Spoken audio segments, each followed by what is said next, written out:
Bonjour à toutes, bonjour à tous. Je suis Théo Aberbuch, directeur des rédactions de Newstank et de son site Campus Matin. Et je vous accueille pour ce nouveau webinaire. Heureux vraiment de vous retrouver tous ce matin avec mes invités que je vous présente dans un instant. Les fichiers Excel, c'est fini. C'est en tout cas l'espoir de ceux qui adoptent un logiciel CRM pour gérer leurs relations avec les partenaires, les entreprises, les alumni, voire les étudiants candidats dans leurs établissements. Alors, ces outils de gestion de la relation client nous viennent du monde de l'entreprise, mais le SUP s'y met, au moins en partie.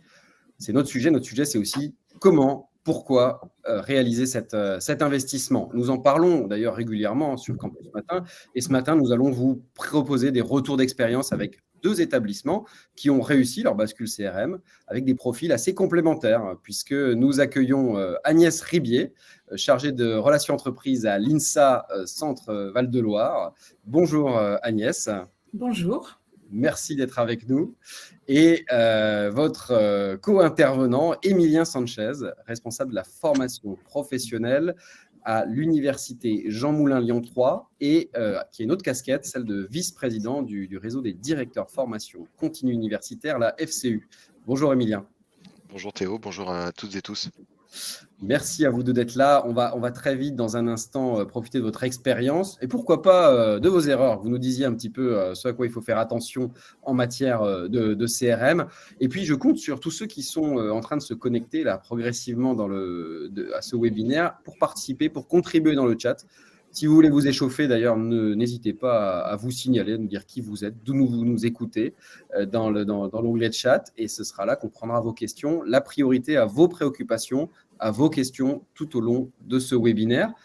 Et c'est la société Eudonet qui propose l'un des CRM bien connus des acteurs du SUP qui nous accompagne ce matin. Et pour ça, j'accueille Laurent Remeau, directeur de marché enseignement supérieur et recherche. Bonjour Laurent. Bonjour Théo, bonjour à toutes et à tous. Et bienvenue, merci d'être avec nous, merci de nous accompagner sur ce partenariat. Avec vous, votre collègue Séverine Vidal, qui est ingénieure d'affaires, éducation et recherche, toujours à Eudonet. Bonjour Séverine. Bonjour Théo, bonjour à toutes et tous. Alors Eudonet, on le dit parce que c'est pas inintéressant à savoir, on n'aura peut-être pas l'occasion de le rappeler, mais c'est un CRM dans l'enseignement supérieur, mais qui est aussi utilisé dans les chambres de commerce, dans le secteur immobilier, aussi par des ONG, des fondations, ce qui n'est pas un petit sujet aussi pour l'enseignement supérieur en termes d'inspiration. Allez, on va démarrer tout de suite. Je vais vous mettre à contribution tous les quatre en vous demandant une réponse rapide à une question compliquée, évidemment, c'est mon rôle. Non, je plaisante. Pour ce petit tour de show, j'avais envie que vous me disiez chacun si vous pensez finalement que cet acronyme de CRM, il faut encore le dérouler dans le SUP.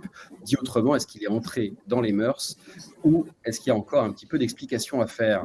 Emilien, je vous laisse commencer. Emilien Sanchez, à Lyon. J'espère que dans mon établissement, ça en effet rentré dans les mœurs et qu'il n'est pas besoin de dérouler l'acronyme, que tout le monde sait de quoi on parle.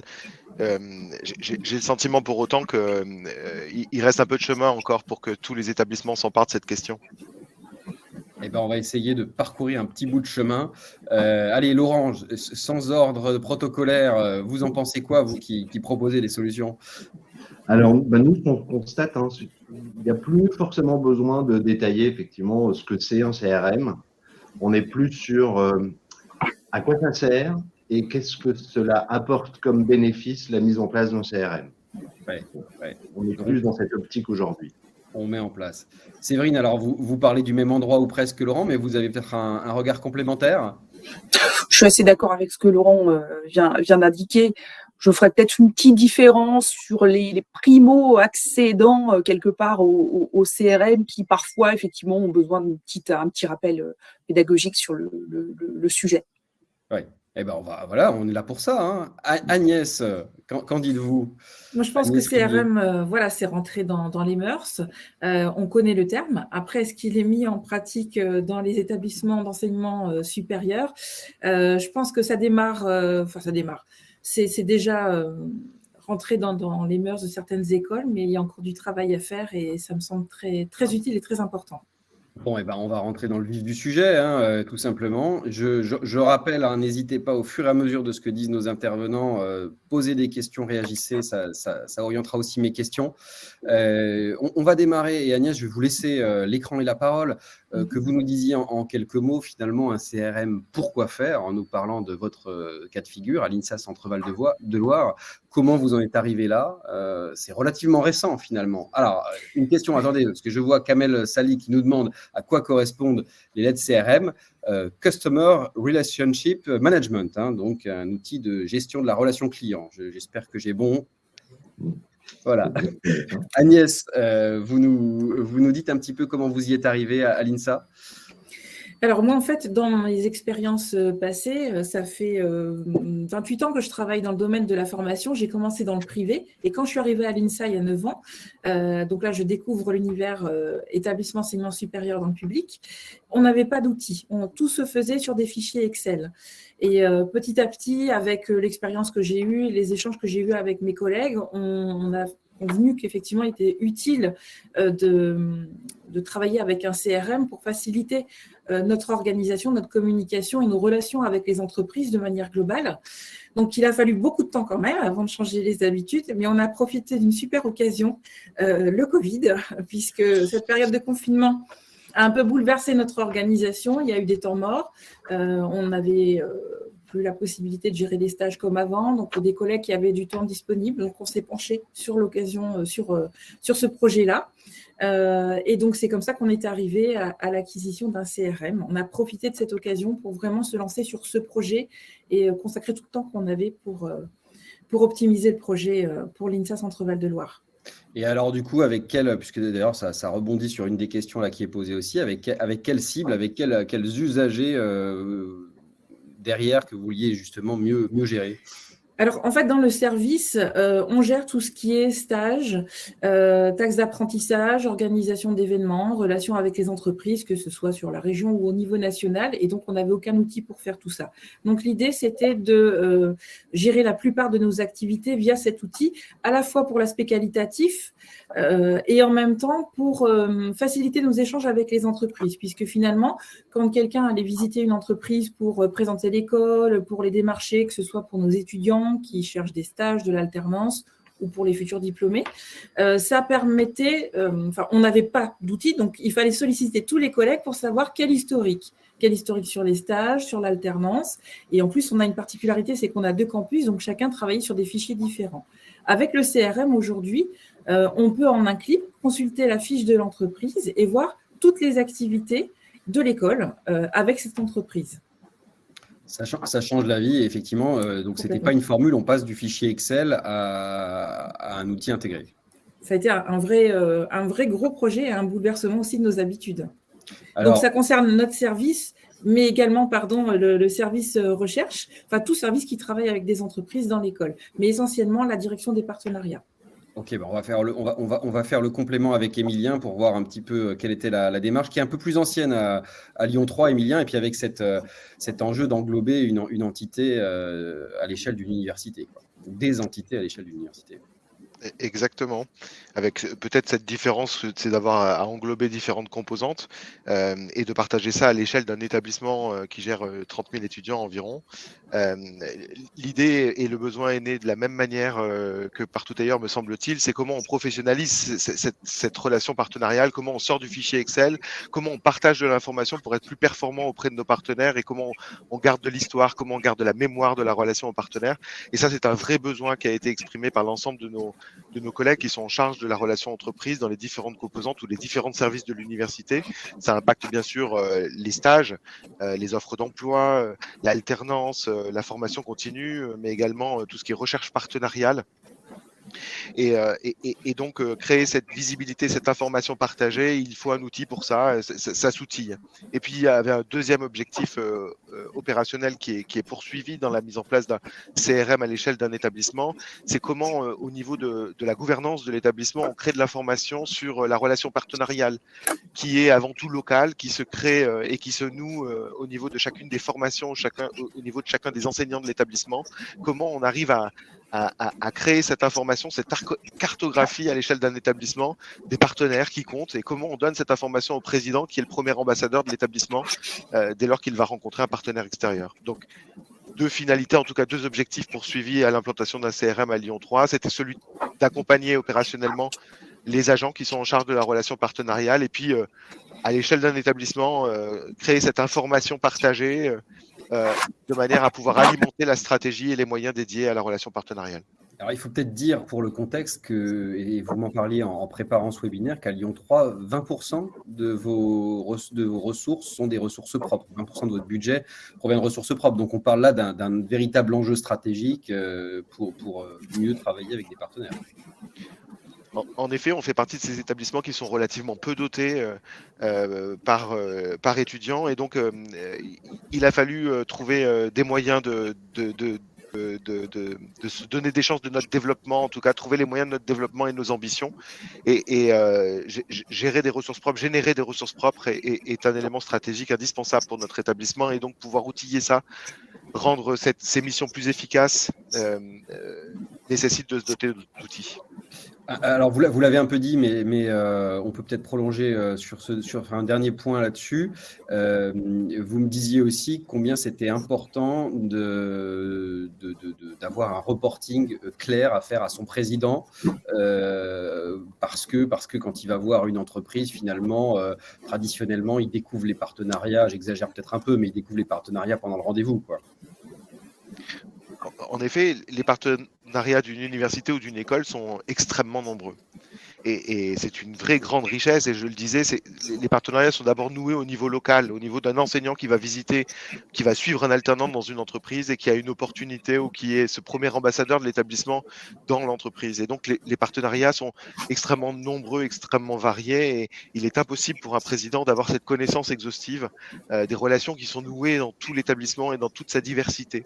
Et donc cet outil lui permet d'avoir une connaissance plus fine, d'avoir un historique et d'être beaucoup plus professionnel dans sa relation aux partenaires qu'il va rencontrer. Pour Laurent et Séverine, quand ça démarre, quand vous êtes de l'autre côté, du côté prestataire, du côté fournisseur de solutions, vous voyez d'autres raisons qui poussent les établissements à se lancer? Comment ils viennent vous voir et pour quelles raisons? Séverine, je vous vois acquiescer, alors je vous... Oui, parce que effectivement, on a 2 témoignages ce matin qui sont très axés sur les relations avec les professionnels, dans une approche très B2B. Je voudrais rappeler aussi que le CRM et dans les établissements d'enseignement supérieur sont des approches aussi qui sont très B2C, et de plus en plus, puisque dans certains établissements, Edenet est amené à gérer le recrutement de nouveaux candidats. Donc, on va être davantage d'une relation avec le jeune, qui embarque aussi son lot d'histoires, voilà, de parcours étudiants, etc. Mais que du coup, le besoin peut être amené aussi à adresser des contacts qui sont plus des jeunes ou des étudiants, de futurs étudiants, que le CRM va amener à prendre en charge. Laurent? Oui, pardon, j'avais plus mon micro. Donc, oui, je suis d'accord avec tout ce qui a été dit. On constate effectivement que la mise en place du CRM, au départ, effectivement, les sujets, les éléments, en tout cas les problématiques, sont celles qui ont été décrites et à laquelle peut-être on pourrait synthétiser en disant la mise en place du CRM, c'est pour partager l'information entre tout le monde. En fait, c'est l'enjeu, un des enjeux, c'est le partage ou la centralisation, si vous voulez. C'est faire du reporting au final, évidemment, ça c'est hyper important. Mais s'assurer que tout le monde peut avoir le même niveau d'information. Et ça permet de faire gagner, à mon sens, énormément de temps et d'éviter les ping-pong entre les services, les échanges de mails. Voilà. Ça, à mon avis, ça ne les annule pas, ces échanges, mais ça les réduit fortement. Merci. Alors, je rebondis sur les premières questions précises qui arrivent. Certaines, on se les gardera aussi pour d'autres moments du webinaire, mais je reprends celle de Cécile qui nous dit « Le CRM permet-il de gérer des conventions de partenariat au titre de contrat ?» Donc, il y a cette question très précise à laquelle je vais vous laisser répondre et du coup, peut-être redemander à Agnès et Émilien, peut-être en quelques mots, de nous redire exactement ce qu'ils gèrent avec leur CRM. Séverine, peut-être d'un mot la réponse à la question qui est posée. Bah oui, complètement. On est dans le cœur du sujet. Hein. Les contrats, si on revient effectivement sur l'aspect B2B qu'on évoque et que Agnès va certainement développer, on est pleinement dans le sujet de l'édition de conventions de partenariat, de conventions de stage, de conventions de formation. Le projet de l'INSA Centre Val de Loire, Agnès va le préciser, effectivement, c'est découpé finalement en deux lots et très proches l'un de l'autre. Et j'ai envie de dire qu'un sujet au départ général peut appeler des sujets beaucoup plus spécifiques, et les conventions de stage, en l'occurrence, l'ont été. Donc, je vais plutôt laisser à Agnès le soin de préciser ce sujet, je pense. Eh bien, alors quand l'animateur, en plus, n'a même plus besoin d'animer, moi, ça me va parfaitement, Agnès. Merci Séverine, elle vous a posé la question. Très bien, sans transition. Donc, alors concrètement, aujourd'hui, Edenet, on l'utilise pour la gestion de nos relations avec les entreprises. Donc, on a le fichier entreprise, le fichier contact. On s'en sert pour la taxe d'apprentissage, pour l'organisation d'événements et la communication, donc que ce soit l'organisation de forums, de conférences. On fait tout notre suivi de conventions de partenariat, conventions au titre de la fondation du groupe INSA également. Et là, on vient de faire l'acquisition du module stage. Donc, on est en phase test jusqu'à cet été. Et puis, à compter de la rentrée de septembre, l'idée, c'est effectivement de gérer toutes les conventions de stage directement via Edenet. Donc, les étudiants pourront communiquer sur le stage qu'ils auront trouvé, faire valider le sujet par les enseignants. Et une fois que tous les éléments auront été actés sur le plan pédagogique, on pourra déclencher l'édition d'une convention de stage. Donc là, ça va être une vraie révolution parce qu'on passe de rien à tout en peu de temps. Et on va se demander comment on fait ça. Hein. Émilien, de votre côté, sur les usages. Alors, sur les usages, et c'est un axe un peu particulier peut-être dans mon établissement, on a souhaité que le CRM soit le plus inscrit et le plus profondément inscrit dans le système d'information de l'établissement, de manière à capter assez naturellement un maximum d'informations qui vient d'applications de gestion. Et par exemple, on va gérer nos conventions de formation continue ou nos conventions de stage sur d'autres applications, mais un lien est installé entre ces applications de manière à alimenter la CRM et venir qualifier un certain nombre de relations partenariales qu'on peut avoir. De manière très opérationnelle, la gestion de la taxe d'apprentissage est faite directement à partir de l'outil, et tout ce qui est acte de communication et ciblage sur des populations de communication et gestion des événements. Ça, ce sont les principaux axes. Pour autant, il s'enrichit automatiquement de tout un tas d'items, et on espère bientôt pouvoir faire le lien avec nos outils de gestion financière de manière à intégrer également une vision des encours et du niveau d'engagement qu'on peut avoir avec un partenaire. Il y a une question, alors là, je ne sais pas qui veut répondre, mais sur la possibilité de connecter avec des logiciels de scolarité ou avec des LMS, donc les logiciels de Learning Management System, l'interface d'apprentissage. Est-ce que quelqu'un peut nous éclairer un peu là-dessus? Séverine, allez-y. Je prends la main. Effectivement, on a beaucoup abordé là les enjeux, j'ai envie de dire purement fonctionnels de l'outil CRM. Là, ce que Kamel évoque dans sa question, ce sont les enjeux aussi techniques. On le rappelait tout à l'heure, le CRM. Alors pourquoi il est indispensable dans une école? C'est aussi parce qu'on va centraliser des données qui effectivement gravitent, sont éparses dans le système d'information. Et le premier contenant finalement de cette donnée-là, ça va être le logiciel de scolarité ou l'ERP, quand l'établissement est directement équipé d'un ERP. Et donc, effectivement, il n'est presque pas de projet CRM dans une école aujourd'hui qui n'intègre pas une interface avec le logiciel de scolarité de l'établissement. Alors, pourquoi? Parce que c'est le logiciel qui contient peut-être déjà dans un premier temps les futurs diplômés de l'école. Et on sait qu'aujourd'hui, ces alumni, pour ne citer que, sont les meilleurs ambassadeurs de l'école et vont permettre justement à l'école de développer des partenariats avec les futurs employeurs de ces alumni. Donc la réponse est oui, on est amené à mettre en place des passerelles entre Edenet et un apogée ou une suite cocktail qui est souvent utilisée dans l'établissement aujourd'hui d'enseignement public en France, mais également avec tous les ERP les plus standards du marché, ou parfois avec des outils spécifiques qui ont été développés d'ailleurs en interne. Et je voyais que la question était élargie aux suites Office, évidemment, qu'on peut avoir également à utiliser dans le quotidien. Donc également, on a des connecteurs qui ont été standardisés avec ce type d'application. Merci pour cette précision. Alors justement, là, il y a des questions déjà sur le temps que ça prend de mettre en place un CRM. Donc, Agnès, Émilien, je vais vous poser d'abord cette question sur le temps, et puis je vous laisse la parole pour nous dire finalement quel travail vous avez mené en interne, quels ont été un peu les jalons, et puis on va prendre l'ordre chronologique. Alors, Émilien, comme vous avez démarré ce projet, je crois, en 2016, ou dans ces eaux-là, à tout seigneur, tout honneur. Combien de temps ça vous a pris et quel a été le travail réalisé? Qui est-ce que vous avez impliqué? Ça a même démarré en 2015, il me semble, et c'était l'occasion de passer ce marché en 2015, et c'est Donnet qui a été lauréat et qui nous accompagne depuis.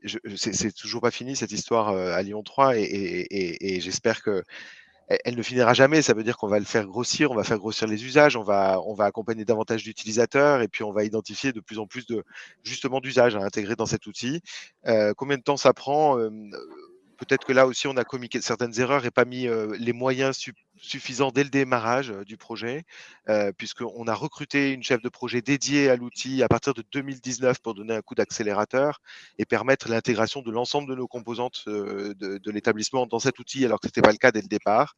Et on l'avait sérié en différentes phases, justement, une phase avec un périmètre d'utilisateurs assez restreint, en tout cas restreint autour de la présidence du service de la communication de l'université et de la direction de l'innovation et du développement, en embarquant une composante test, et puis petit à petit d'intégrer toutes les composantes de l'université.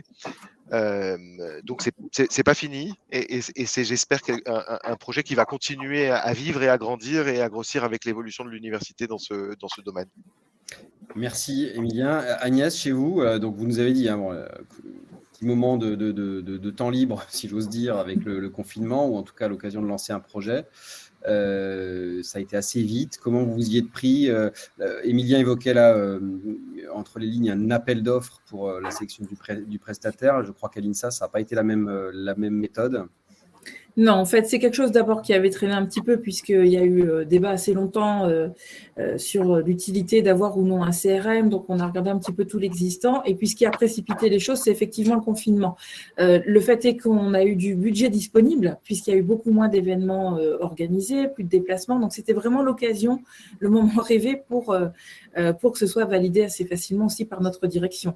Donc, on est passé par 2 étapes. Une première étape, on a regardé l'existant sans faire d'appel d'offres. Et ensuite, on a décidé donc de passer par l'UGAP, qui est la centrale d'achat, ce qui nous a évité de faire un appel à projet, pour être très clair. C'est vrai que l'outil Edonet, qui est référencé à l'UGAP, nous avait plu. Donc, on est passé par ce système-là. Après, le temps que ça a pris, on a commencé les ateliers, il me semble, vers septembre 2020.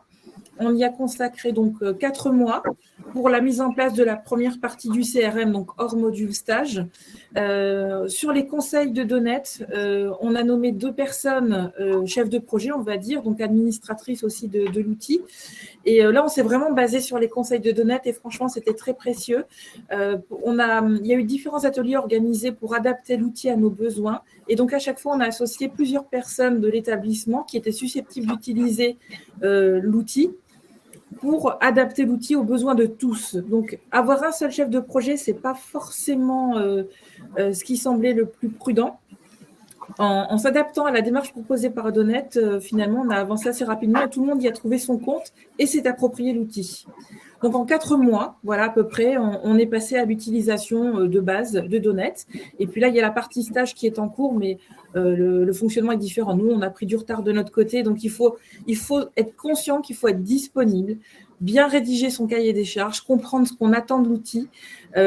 Chacun doit pouvoir libérer du temps pour travailler dessus si on ne veut pas perdre de temps et si on veut vraiment que ce soit un succès.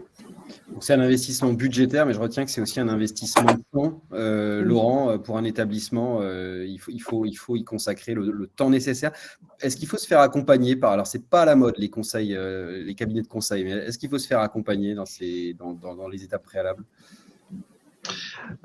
Alors, c'est un vaste sujet. C'est vrai que, idéalement, il faut, en amont d'une consultation ou d'un benchmark, avoir déjà posé un peu le périmètre cible que l'on attend, donc les enjeux que l'on veut mettre en avant, les problématiques que l'on veut résoudre, éventuellement même se poser des questions sur les process actuels, est-ce qu'il faut les optimiser, si oui, comment. Et donc voilà, il y a tout un travail en amont qui peut être donc fait directement par une équipe ou au sein de l'établissement, bien sûr. Certains établissements ou universités préfèrent, se font ou peuvent se faire accompagner en amont de la consultation pour cette phase, on va dire, de le bilan, la synthèse et quelle est l'architecture cible. Et ils ne se font pas accompagner après dans les démarches de la consultation, le choix du prestataire et ensuite la mise en place. Voilà. Mais tout a été posé en amont, donc c'est vrai que ça mâche quand même pas mal de travail, à la fois pour les équipes en interne chez le client, mais aussi pour le prestataire. Enfin, les choses sont aussi plus claires parce qu'elles ont été posées et réfléchies et tout le monde sait globalement où on va. Donc c'est vrai que cette phase amont est très importante. Alors, elle peut être plus ou moins importante en fonction effectivement de l'historique que l'on a. Est-ce qu'on part de fichiers Excel ou autre, ou est-ce qu'on part d'un outil déjà existant et qu'on le remplace? Là, c'est-à-dire la marche est moins haute à franchir. Oui. Dans ce cas-là, on a déjà fait ce travail auparavant. Donc après l'accompagnement, c'est voilà, est-ce que en interne les équipes sont suffisamment disponibles? Sinon, ça peut être utile d'avoir une aide externe, voilà, pour faciliter, on va dire, la mise en place. Mais si la disponibilité est OK pour tout le monde en interne, on a plein de projets qui se sont très bien déroulés uniquement avec les équipes de l'établissement. On parle de l'ensemble des opérations préalables au moment où on passe sur le CRM. Là, on parle de reprise de données, on parle aussi de formation, de collaborateurs à former sur différentes fonctions. Émilien, là, sur cette première étape, qu'est-ce que vous pouvez nous dire un petit peu de la manière dont ça s'est déroulé chez vous à Lyon 3? Une nécessité d'échange, puisque au travers des différents services et des différentes composantes, des pratiques qui sont très hétérogènes, des composantes qui sont très avancées ou très organisées en matière de relations partenariales et qui justement ont dépassé le stade de la feuille Excel et à côté d'autres composantes qui elles, commencent avec la feuille Excel ou commencent à investir la question de l'alternance ou la question des stages et donc forcément un échange de pratiques et sans chercher forcément l'homogénéisation puisque le profil de chacune des composantes est singulier et tant mieux. L'idée n'est pas de rendre tout le monde de la même manière, mais de faciliter cet échange pour aussi appréhender les usages. Un outil de CRM, quand on est agent de la relation entreprise dans une petite composante, eh bien, on ne devine pas forcément tous les usages ou on ne sait pas dire tous les usages qu'on pourrait en avoir. Et dans l'échange, la question des usages devient de plus évidente. Et donc, on a le sentiment qu'on a fait grandir et accompagné à faire grandir, y compris ces grosses composantes qui avaient des usages avancés, mais qui ont pu découvrir avec des plus petites d'autres types d'usages, d'autres types de liens, d'autres types de façons d'aborder la relation partenariale. Donc, un espace d'échange avant tout à créer entre les différents utilisateurs pour pouvoir avancer sur un dessin de l'outil et des fonctionnalités à déployer qui soient réellement en lien avec les usages dans chacun des services et des composantes. Il y a deux questions là que je vais du coup, je vous la pose à vous, Émilien, puis aux autres aussi, parce que c'est important. Est-ce qu'il vaut mieux, je pense que les deux questions vont dans le même sens, là, de Jessica et de Nicolas, c'est est-ce qu'il vaut mieux démarrer avec un petit groupe convaincu ou dès le départ essayer d'avoir tout le monde pour partir bien? À l'échelle d'une université, est-ce que c'est seulement possible peut-être d'avoir tout le monde? Je ne sais pas s'il y a une bonne façon de faire, et puis ça dépend bien sûr du contexte, ça dépend de la maturité, ça dépend du portage politique, et ça dépend évidemment de l'engagement de chacune des composantes à partir dans ce projet. Mais j'aurais tendance à dire que partir petit pour grossir reste intéressant, même s'il y a cette difficulté de pouvoir intégrer au fur et à mesure des usages qui peuvent être plus complexes et qui vont nécessiter de revenir parfois sur une façon d'avoir abordé des champs dans un axe de développement de l'outil. Donc, Ouais. ça dépend du niveau de maturité. Qu'est-ce que vous en pensez, Séverine, sur cette question? Alors, je pense que dans la réflexion amont du projet, il est très intéressant d'avoir une réflexion qui soit le plus globale possible, hein. C'est-à-dire effectivement d'anticiper l'intégration de telle ou telle direction dans un schéma un peu global.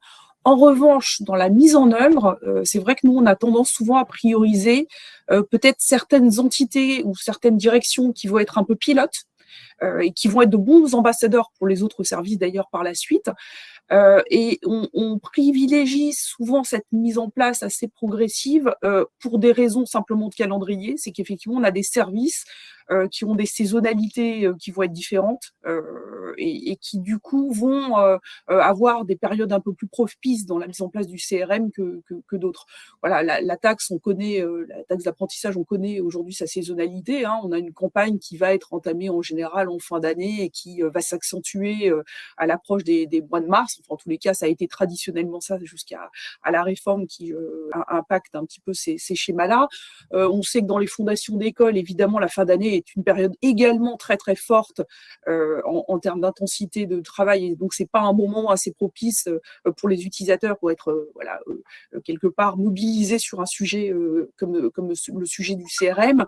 Les stages ont d'autres saisonnalités avec une fin d'année également, mais également un printemps qui va être assez fort.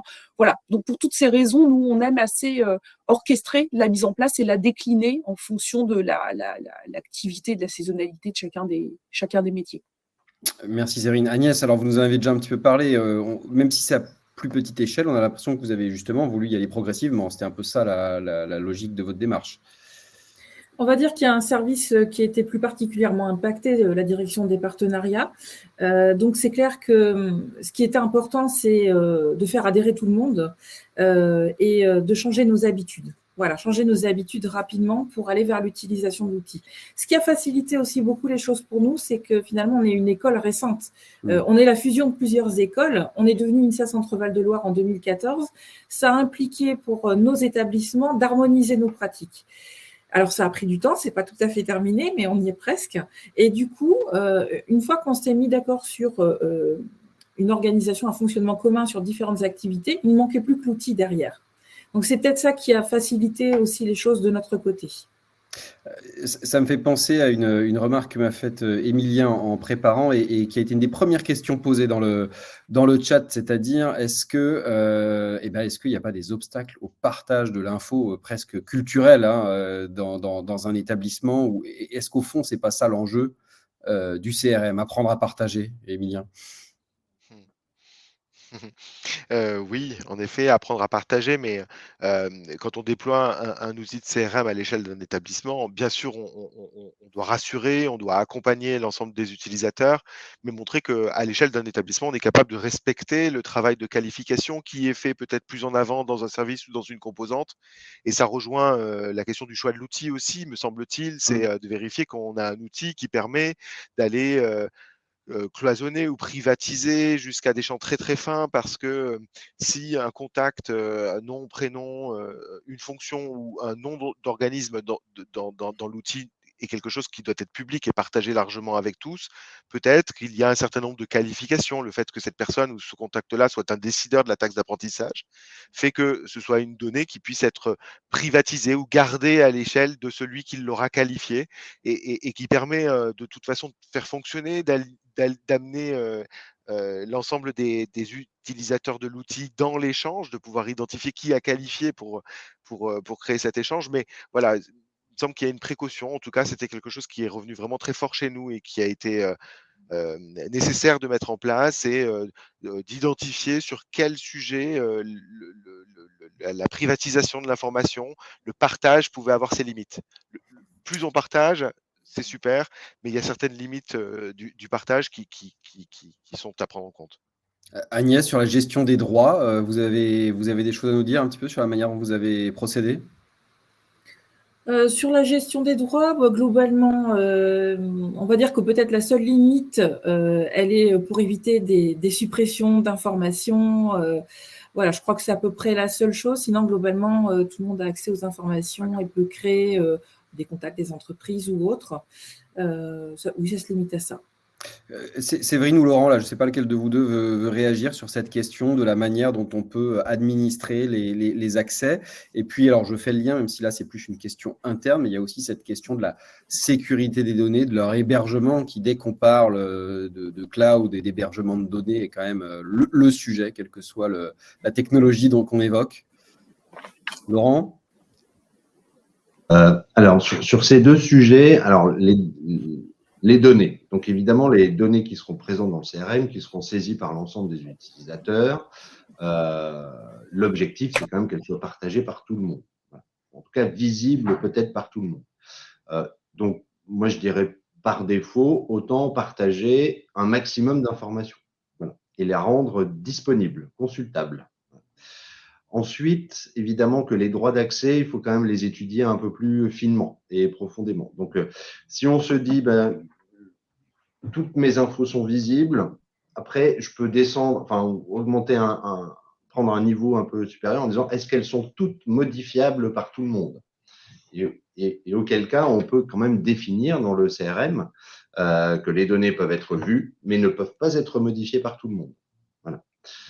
Donc déjà, ça c'est un premier niveau assez voilà, acceptable par tout le monde pour dire j'ai effectivement toutes les données de tout le monde, donc c'est génial. Voilà. Mais comme moi je ne suis pas concerné par ce périmètre-là, je ne peux pas les modifier et c'est normal. Ensuite, il peut y avoir des sujets beaucoup plus touchy ou confidentiels, et auquel cas, dans le CRM, on va les masquer pour certains utilisateurs. Donc, il peut y avoir un niveau complémentaire en disant cette donnée-là, je préfère ne pas la montrer à tout le monde. Voilà. Et auquel cas, on va masquer des informations et elles ne seront visibles et modifiables que par les utilisateurs concernés. Donc ça, c'est au niveau de l'applicatif.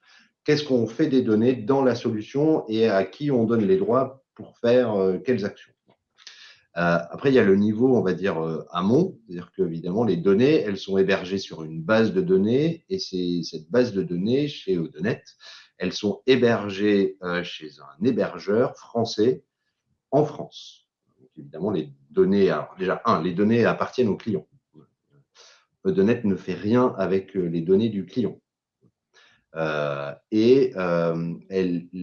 Odonet, nous ne les transférons pas. Enfin, puisqu'on ne fait rien, on ne les transfère pas, on ne les exporte pas, on ne les envoie pas à l'étranger, si vous voulez. Elles sont sauvegardées. Voilà, elles sont juste sauvegardées. Évidemment, c'est redondant, mais l'ensemble des data centers, des serveurs, sont basés en France. Précision importante. Même s'il arrive à des hébergeurs français fameux d'avoir des soucis dans leur data center et les établissements qui sont hébergés chez eux ont eu aussi ces derniers mois quelques surprises. Mais comme il est courant aussi qu'un établissement qui dispose de ses propres serveurs peuvent aussi avoir des soucis comme les autres. Les joies de notre monde digital. Je vois une question là de Katia sur laquelle je vais rebondir tout de suite parce qu'on n'en a pas beaucoup parlé pour l'instant, mais ça a été abordé en préparant. Ça a été dit un petit peu. Il y a des enjeux aussi de communication. Un CRM, c'est aussi un outil de communication. Donc Katia nous demande pas pouvoir modifier, ok, mais utilisé par tout le monde pour assaillir les contacts et les prospects de messages. Il y a peut-être un risque de messages trop fréquents ou pas adaptés. Émilien, le lien avec la communication, vous citiez le service communication dans les parties prenantes du démarrage. Comment vous voyez un petit peu cet enjeu de com ? À l'échelle d'une université, on est certain qu'il y a beaucoup de communication qui partent de nos composantes, de nos services. Et l'enjeu était d'avoir surtout en tête l'utilisateur, enfin le client final, et quelle relation et comment on garantit que le client final ne se sente pas ni harcelé, ni trop sollicité par les différentes composantes de l'université. Donc, il faut créer de l'échange entre les composantes. Et là, en effet, on s'appuie sur le service de la communication de l'université qui a ce rôle d'alimenter et d'accompagner, de coordonner les échanges et les actions de communication de chacune des composantes, de manière à pouvoir travailler ensemble sur quels sont les bons usages des bases de données CRM, quels sont les bons usages de la communication, comment on s'informe mutuellement et comment on essaye de prévoir on essaye de prévoir ensemble un calendrier de communication qui prenne en compte ce niveau de sollicitation et voilà, comment on essaye de se coordonner. Donc, il faut échanger, il faut discuter et mettre en place des bonnes pratiques et essayer de se fixer des règles.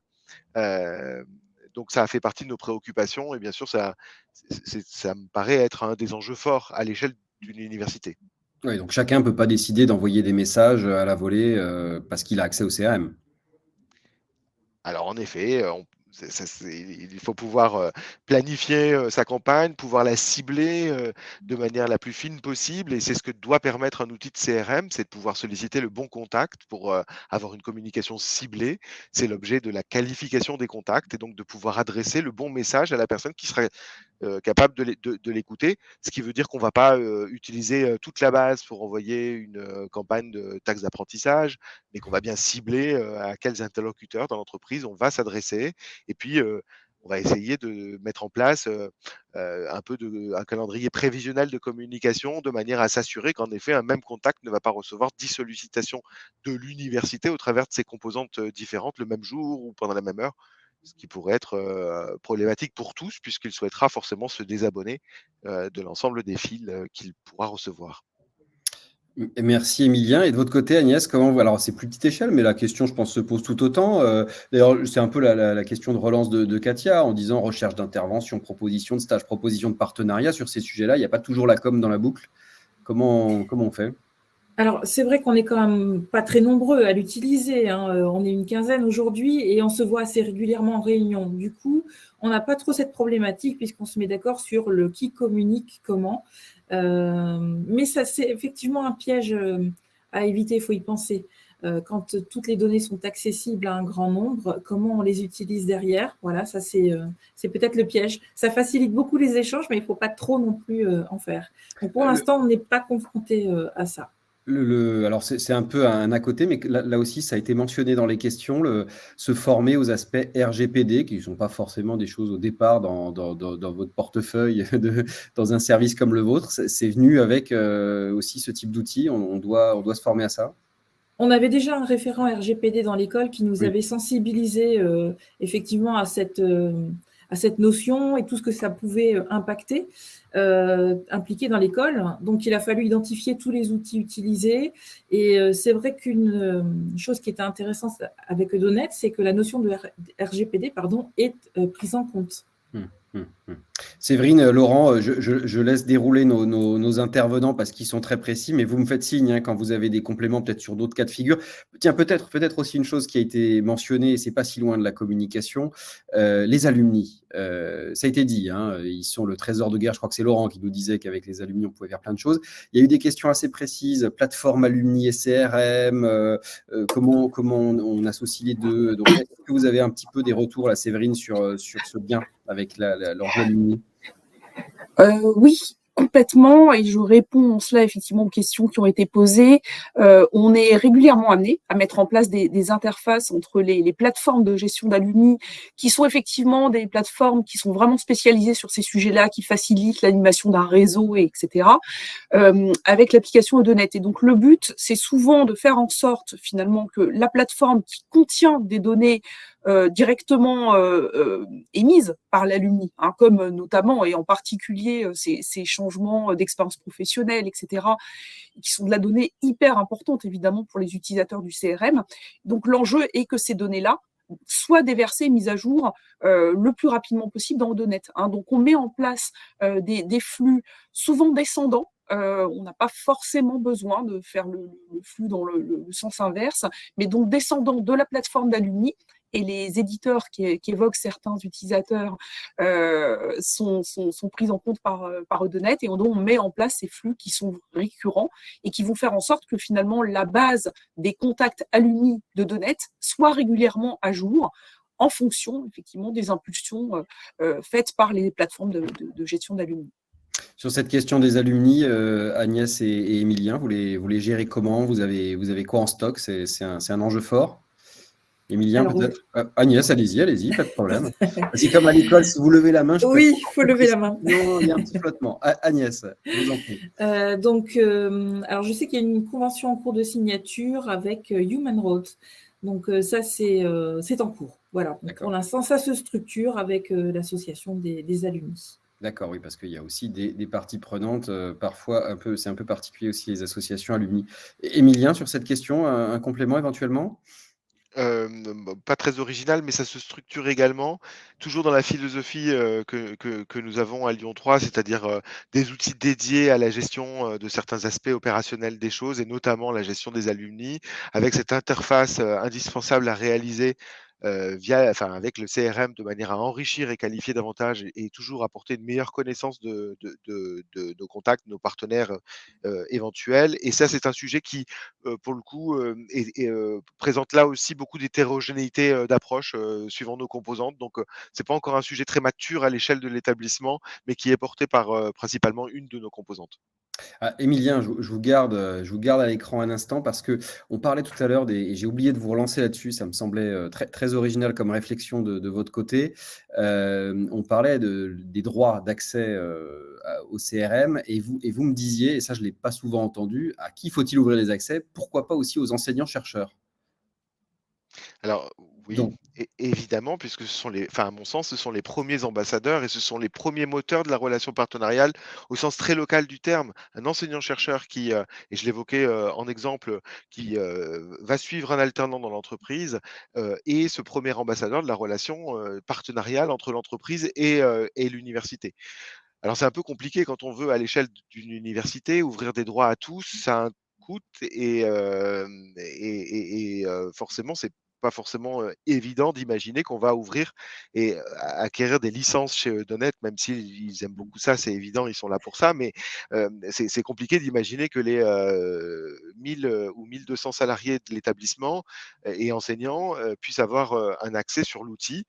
Non, en revanche, il y a un certain nombre d'informations, un certain nombre d'abord d'informations à donner à chaque enseignant, hein, pour qu'il puisse justement être plus professionnel, ou en tout cas avoir les outils nécessaires à conduire cette approche partenariale et cette approche relationnelle, mais également aussi de l'information à récupérer de ces visites, de ces liens qu'il peut créer. Et donc, on envisage, nous, à l'échelle de Lyon 3, de déployer ce lien avec les enseignants à partir d'un portail dédié, un portail Internet dédié qui serait bien sûr en lien et qui sera en lien avec l'outil de CRM pour apporter de la qualification supplémentaire. c'est intéressant cette démarche, Séverine, sur cette question du périmètre. Et puis on va évidemment, parce que la question a été posée, mais on en a parlé en amont, parler de combien ça coûte, tout ça. On a compris qu'il y a un investissement humain, il y a aussi un investissement en licence, en suivi, et il faut que vous nous donniez un petit peu des éléments. Sur le périmètre des bénéficiaires, sur la place des enseignants-chercheurs, Séverine, vous avez été confrontée à ça?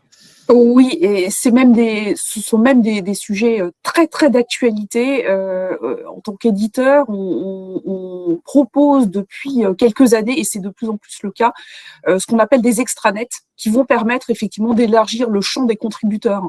On parlait des enseignants-chercheurs, moi je vais parler même des enseignants tout court, hein, c'est-à-dire que les référents pédagogiques qui vont intervenir justement dans la validation d'une convention de stage ou autre, doivent être quelque part des contributeurs au CRM sans pour autant l'utiliser pleinement comme le ferait un gestionnaire de stage au quotidien. Donc, on développe, nous, ces portails extranet qui vont finalement permettre à des contributeurs comme les enseignants d'apporter effectivement, d'accéder plutôt à des fonctionnalités très, très ciblées et à des données très, très ciblées. Hein. C'est-à-dire que voilà, la validation pédagogique d'une convention de stage, c'est une donnée qui doit effectivement être rendue modifiable par un enseignant sans pour autant ouvrir pleinement l'accès à l'intégralité du CRM pour ces acteurs-là. Voilà, donc la réponse, ça passe par des portails que nous développons chez Eudonnet pour adresser eh bien, les étudiants qui vont faire une demande de convention, aux enseignants qui vont effectivement apporter ce type de contribution. Ça peut également adresser des alumni voilà, qui vont pouvoir faire part d'une expérience professionnelle différente ou tout autre type quelque part de contributeurs. On fait du sur-mesure également dans certains cas. Merci Séverine. Alors Laurent, je me tourne vers vous. Un CRM, ça rapporte si on est bien organisé, mais ça coûte aussi. Et ça coûte combien? La question d'ailleurs a été posée tout à fait franchement. Est-ce qu'il n'y a pas des solutions gratuites? Alors oui, absolument. Alors il existe tout un tas de CRM. Voilà. Aujourd'hui, il y en a énormément sur le marché. Voilà, certains peuvent être comme nous spécialisés sur l'enseignement supérieur, d'autres vont être plus généralistes. Bon, voilà. Donc, il y a tout un tas de CRM. Donc, en fait, tout dépend.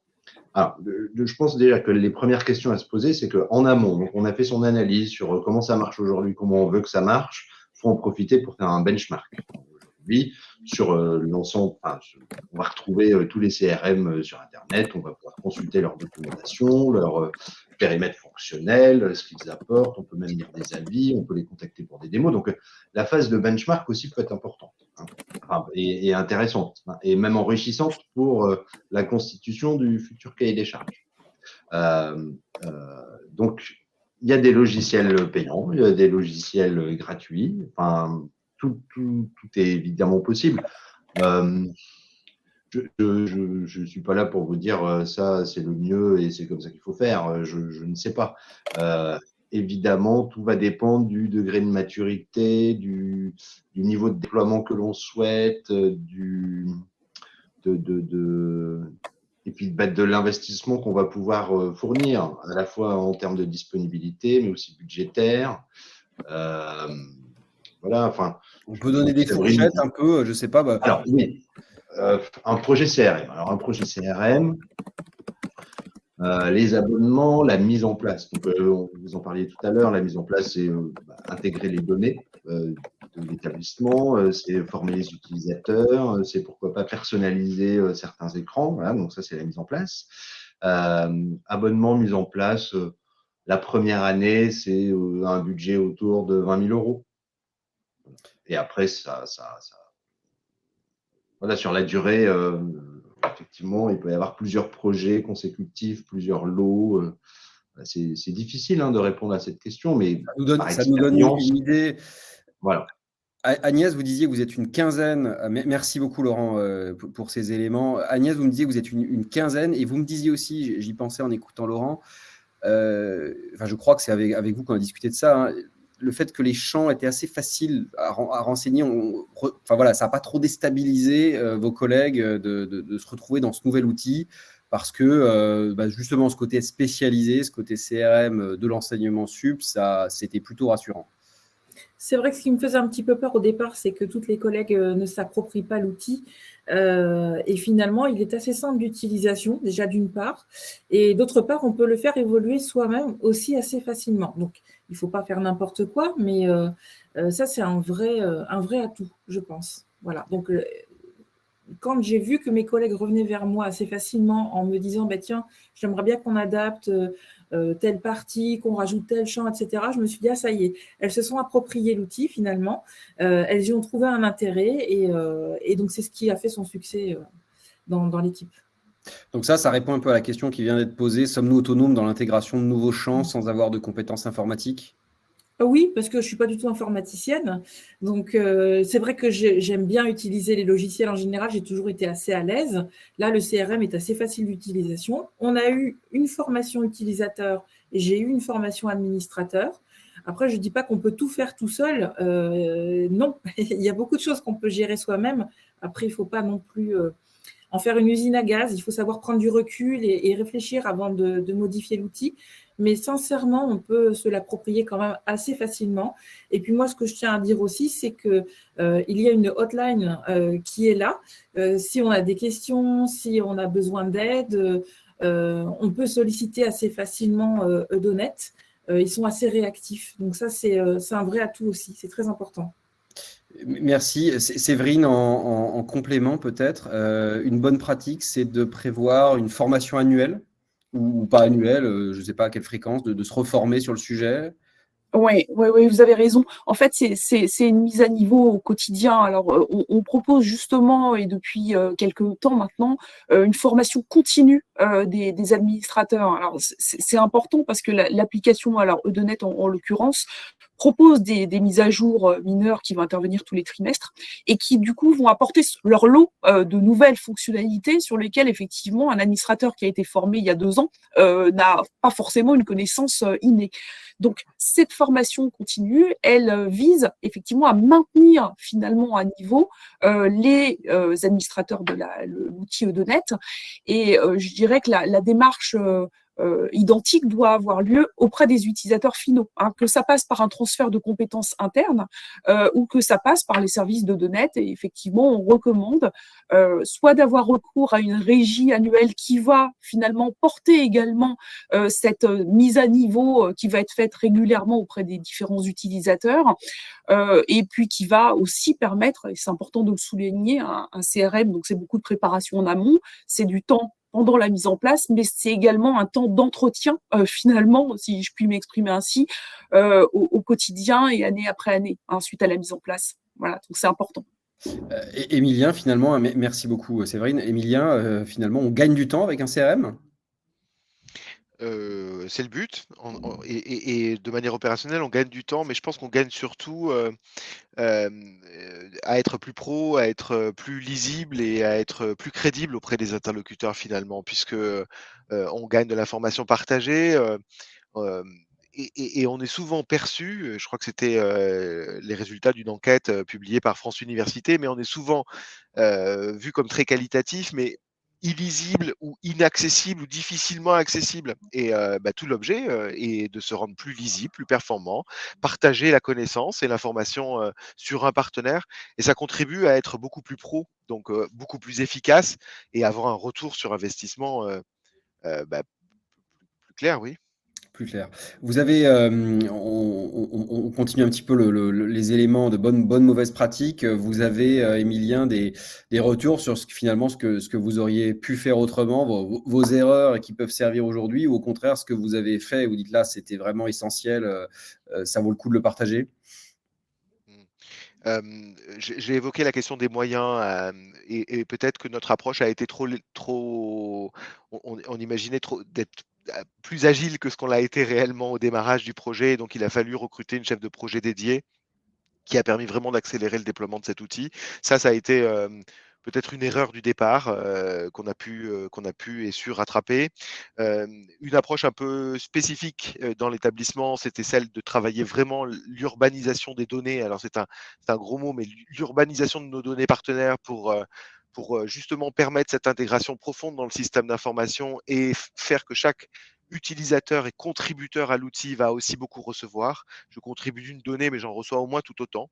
À l'échelle d'un établissement pour changer les mentalités, changer les habitudes et amener, accompagner ce changement, il fallait faire preuve et il faut faire preuve toujours d'arguments auprès de nos utilisateurs.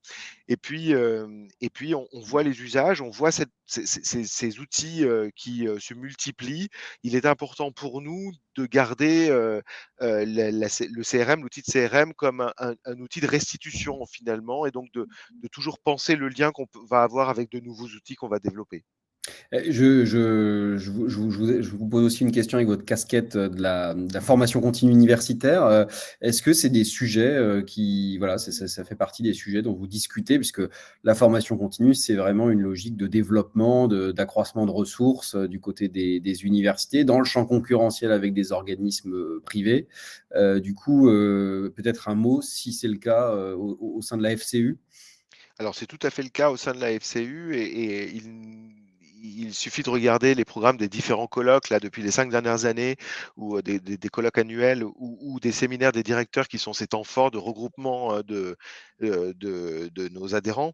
Il y a systématiquement un axe porté sur les systèmes d'information. Dans le domaine de la formation professionnelle, il y a un véritable mouvement de convergence des systèmes d'information dans un grand projet Agora pour avoir une vraie visibilité à la fois des fonds déployés en matière de formation professionnelle et de leur efficacité réelle.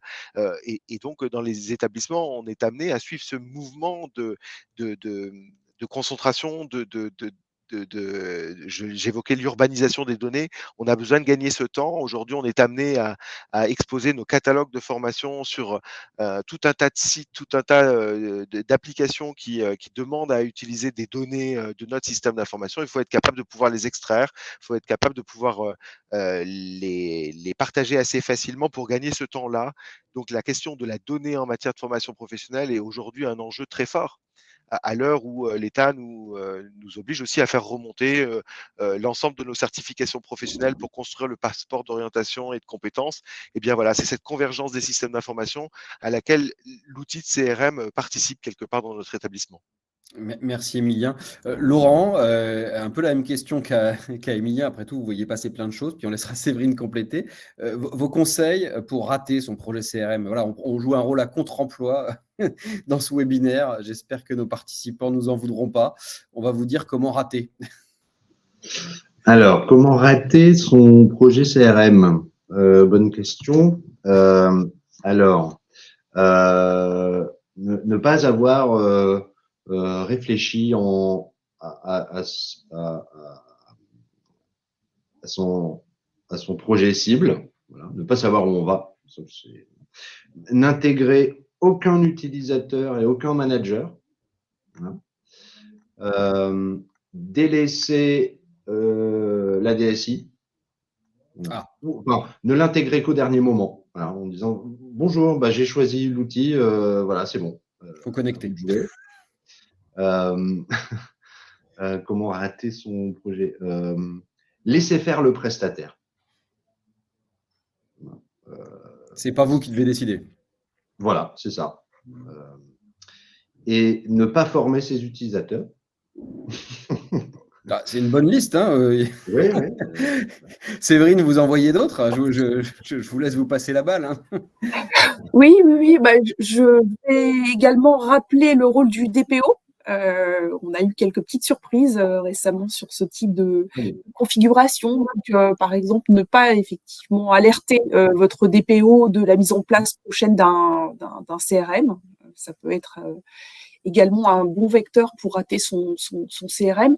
Et ne pas penser à la reprise initiale de vos données aussi. Hein, de se dire que c'est Odonet qui tout seul va récupérer vos historiques de données. Voilà.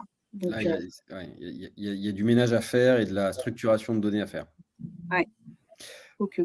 Je vous laisse la parole, Séverine, parce qu'il y a une question là très concrète et je veux qu'on en oublie le moins possible. Une passerelle entre Odonet et Sendinblue pour les mailings, Sendinblue étant une solution de mailing. Oui, complètement. Alors, on n'est pas amené à prendre en charge ce genre de besoin. Pourquoi? Parce que Odonet intègre sa propre passerelle. Hein, donc, c'est l'outil CRM qui se charge. Alors déjà en amont de vérifier la validité des adresses mail. Hein, donc pour cela, on s'appuie sur des partenariats avec des composants comme ZeroBounce. C'est Odonet qui va se charger de permettre de réaliser les ciblages, de concevoir les modèles d'email et de router ensuite les mails, de prendre en charge le marketing automation. Enfin voilà, donc toutes ces fonctionnalités sont prises en charge par Odonet. Donc pas besoin de s'appuyer sur un prestataire externe. On fait l'économie d'un outil justement en s'appuyant sur ces fonctionnalités qui sont directement intégrées dans l'application CRM. Parfait, merci. Il y a beaucoup de questions. Hein. Je pense que je n'ai pas le total, mais on aura un record. Alors, on a quelques participants fidèles qui ont posé vraiment beaucoup de questions, mais merci à tous d'en avoir posé autant. Est-ce que, Emilien ou Agnès, on arrive un petit peu au terme de ce webinaire, des éléments on l'a pris un peu à l'envers avec les manières de rater, mais peut-être des éléments de perspective maintenant pour vous, la suite chez vous, à l'INSA, chez vous, à Lyon 3. Aller plus loin, c'est quoi en matière de CRM pour vous maintenant? Agnès. Allez, ça va être de mettre en œuvre le module stage déjà, hein, puisqu'il a été livré. Maintenant, il faut le mettre en pratique. Et puis, faire adhérer aussi d'autres services de l'école à l'utilisation de l'outil. On l'a évoqué tout à l'heure, on peut optimiser l'outil en faisant adhérer l'ensemble des collègues, expliquer l'intérêt finalement de l'alimenter avec un maximum d'informations. Les enseignants commencent à avoir ce réflexe de venir vers moi en disant, voilà, j'ai des contacts, rentre-les dans ta base. Si un jour j'en ai besoin, je sais que je peux venir vers toi. De même, des enseignants-chercheurs me demandent parfois une fiche entreprise pour voir un peu l'historique. Donc, on voit que ça commence à rentrer dans les mœurs. C'est loin d'être gagné. Mais voilà, ça va être les 2 prochaines étapes très importantes. C'est faire adhérer un maximum de personnes à l'utilisation du CRM et gérer les stages. Eh ben, on vous souhaite bonne chance pour ça. Merci. Merci beaucoup, Agnès. Emilien, de votre côté. À Lyon 3, la suite, c'est permettre à toute la communauté de l'établissement de contribuer à l'outil et de pouvoir aussi bénéficier d'un certain nombre d'informations. Alors, pas par accès direct à l'outil, mais comme l'évoquait Séverine, permettre d'utiliser les solutions d'extranet pour permettre à l'ensemble de la communauté de contribuer et justement rendre la communauté universitaire de l'établissement plus performante, plus cohérente, plus professionnel dans sa relation aux partenaires socio-économiques. On sait que c'est un enjeu stratégique. Je rajouterai juste une chose parce qu'on a évoqué Allez-y. comment rater son projet. À l'échelle d'une université, il faut un portage politique très très fort. C'est indispensable, sans quoi ça ne peut pas fonctionner, me semble-t-il, puisque les réticences au changement sont naturelles. Et il faut pouvoir porter ça politiquement de manière à favoriser le déploiement d'un outil aussi complexe, aussi complexe, pas dans l'usage, mais aussi complexe dans la mise en œuvre avec ces craintes qu'on va avoir de manière assez naturelle dans les établissements, de partager la donnée sur un sujet où ça rapporte de l'argent finalement. Donc on a peur de se mettre en concurrence avec d'autres composants, d'autres services. Finalement, la concurrence, elle est ailleurs et travailler ensemble apporte de la richesse et on est plus performant quand on travaille ensemble. Ça, c'est tout le poids de la gouvernance et l'aide que ça peut avoir pour prendre en compte ces évolutions. C'est le rôle d'un vice-président numérique, d'un président même lui-même, ce portage politique? Je crois que c'est le rôle d'un président Ouais. et de toute l'équipe présidentielle dans les différents niveaux. C'est valable au niveau de la recherche, c'est valable au niveau de la formation continue, c'est valable pour le vice-président numérique. Forcément, l'application des services numériques, enfin des services des DSI est indispensable et le plus tôt c'est fait, plus le projet aura des chances de succès.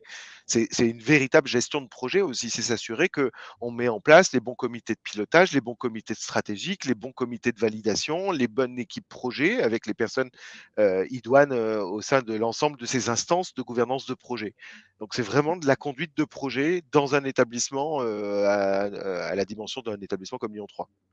Parfait, bah merci Émilien pour ces éléments.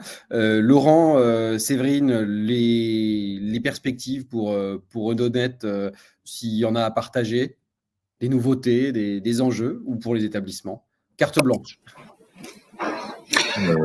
Vas-y, c'est vrai. Je vais revenir à la thématique d'origine du webinaire. Pourquoi le CRM est un investissement indispensable? Alors, dans l'enseignement supérieur, plus qu'ailleurs encore, j'ai envie de dire, le CRM a un rôle centralisateur. Hein, c'est-à-dire que c'est vers le CRM que doivent converger des données qui proviennent d'une multitude d'applications. Et dans une école, il y a énormément d'applications. Il y a un logiciel de scolarité, il y a des plateformes de gestion de stage, il y a des plateformes de gestion d'alternance, il y a des outils bureautiques, il y a des outils de gestion de la recherche, il y a des plateformes de dons en ligne. Voilà, donc j'ai envie de dire que nos perspectives sont illimitées. On a une veille constante à réaliser sur tous ces outils, de manière à ce que DNET remplisse ce rôle au quotidien, voilà, que de centraliser cette donnée et permettre aux utilisateurs bien d'accéder toujours plus facilement finalement à une donnée cible. Donc, on est en veille constante sur ces sujets-là, avec peut-être, je le rappelle, effectivement, ces fameux portails que j'évoquais tout à l'heure et qui nous occupent grandement. Voilà, donc élargir le champ des contributeurs. Eh bien, merci Séverine, merci à Laurent, Agnès et Émilien, merci à tous nos participants. Vous recevrez le replay de cette émission, de ce webinaire. Campus Matin y consacrera aussi un article et nous espérons évidemment vous retrouver sur ces sujets très bientôt. Merci à l'ensemble des participants pour vos questions et votre réactivité. Je vous dis à très bientôt. Bonne journée et bon appétit. Merci. Merci. Au revoir à tous. Bonne journée. Merci, au revoir. Merci.